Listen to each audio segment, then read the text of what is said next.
네, 안녕하십니까. 이번에 여름방학 솔루션 신여름 특강에서 대수 심화반을 맡고 있는 홍승혁입니다. 아, 졸리시죠? 아, 그래도 어쩔 수 없습니다. 조금만 버텨주세요. 자, 일단은 저희 반 아이들 학부모님들도 계신 것 같은데 안녕하세요. 일단 그러지 않으신 분들 있으니까 제 소개 잠깐 하도록 하겠습니다. 한양대 수학과 나왔습니다. 일단은 한양대 수학과 들어갈 때 논술로 들어갔어요. 최저가 없는 상태에서 수리 논술로 들어갔고 그 당시에는 이제 수학과가 제일 높았던 커트라인을 갖고 있었습니다. 그래가지고 이제 수학에 미친 사람이다. 나동아 쌤께도 말씀드렸지만 수학 쪽으로는 이제 좀 이 친구는 믿을만하겠다 이렇게 생각해 주시면 될 것 같습니다.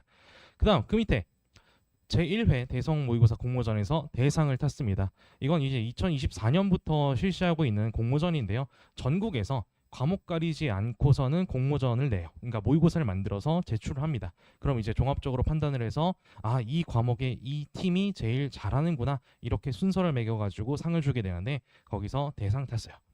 근데 이제 아직까지도 이제 공모전이 이어지고 있는데 수학 부분은 저만 저만 아직까지 유지하고 있습니다. 대상을.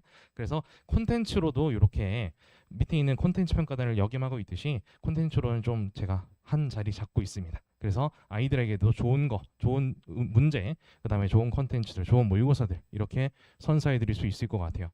밑에 보시는 대성 콘텐츠 평가단은 대성에서 신규 콘텐츠를 낼 때 저희한테 와서 검수를 받습니다. 이거 잘못된 부분이 있는지, 좀 더 고칠 부분이 있는지 검수 받고 출간하게 되는 거예요.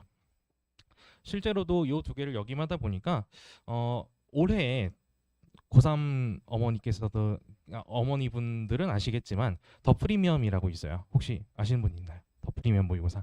네, 더 프리미엄 모의고사도 저희가 1회를 냈었고요. 한 회를 냈습니다.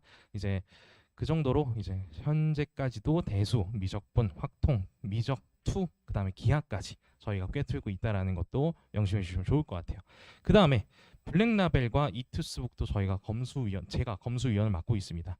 블랙라벨 같은 경우에는 우수 검수자로 선정이 돼서 따로 인터뷰까지 추가로 했었습니다. 네.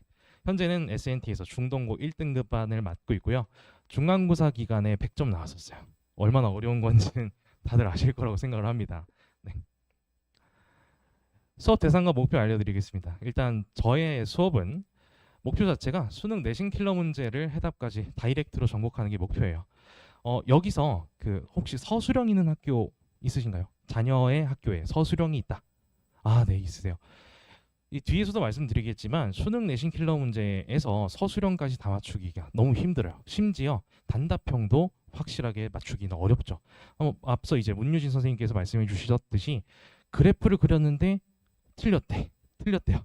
그리고 이제 값을 구해봤는데 또 틀렸대요. 그런 상황이 이 대수에서 많이 발생하기 때문에 정확하게 다이렉트로 해답까지 가는 그 길이 필요하다고 생각합니다. 수업 대상입니다. 기본은 어느 정도, 기본만 다시다가 계속 다지면 실력도 기본에서 멈추게 돼요. 그래서 조금 더 증진시키시고 싶으신 분들은 학생들을 이제 보내주시면 될 것 같고요.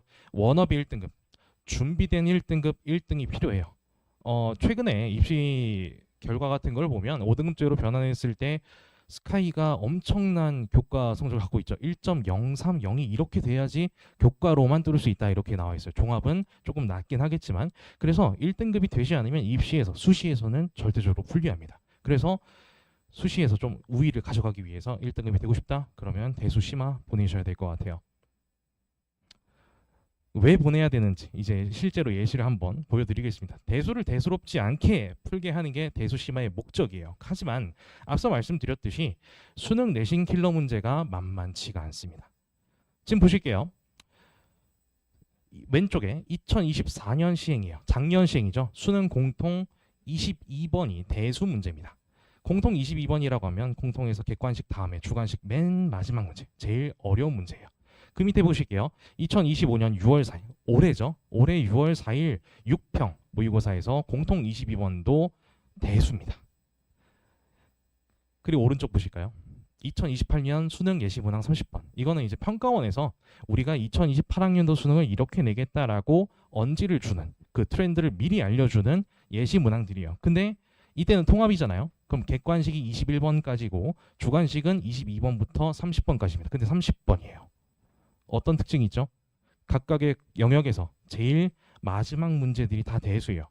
이렇게 대수를 강조하고 있어요. 심지어 단답형으로 강조하고 있으니까 정확하게 문제 답을 꿰뚫어내지 않으면 틀릴 수밖에 없는 거죠. 그래서 이런 것들을 대비하기 위해서 실제로도 이제 심화 단계에서 저의 심화 반에서도 이러한 문제들을 각각 대비할 수 있게 훈련을 해드립니다. 이것들이 이제 내신에 출제가 되었을 때 서술형은 물론이고 단답형에서도 맞춰야 되잖아요. 근데 그 타임어택 기간이 훈련이 안 되어 있다면, 훈련이 안 되어 있는 상태에서 이 문제들을 만난다면 그럼 틀릴 수밖에 없는 거죠. 거의 틀릴 수밖에 없습니다. 그래서 심화반에서 그런 것들을 대비할 수 있다. 다음은 수업 플로우입니다.